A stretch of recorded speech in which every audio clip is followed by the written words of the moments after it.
ఇవాళ కొత్తగా ఎవరు ఆలోచిస్తే అన్వేషణ అసలు లేదు.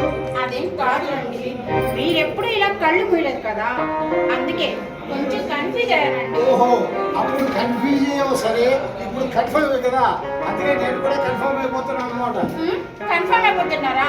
ఏ విషయంలో? ఏ విషయంలో నువ్వు నీ భార్య పోస్టులు మరింతగా ఎలివేట్ చేసుకోవడానికి జస్ట్ ఇప్పుడు నాకు చిన్న ముద్దిస్తున్నావని. చీపాడు ఏంటండి మీరు ఈ వయసులో కూడా? చీపాడు అదేంటి ప్రజలు అలా అన్నావు? ఆయన ముద్దుకి వయసుకి సంబంధం ఏమైనా ఉందా? చీపాడు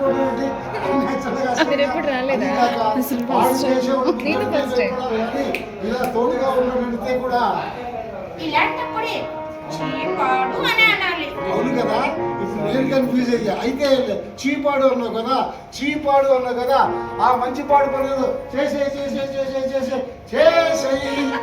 ఇదంతా నిజమైన ప్రేమే? నో డౌట్ నిజమైన ప్రేమే. నిన్ను కాకపోతే ఎవరు ప్రేమిస్తాడు?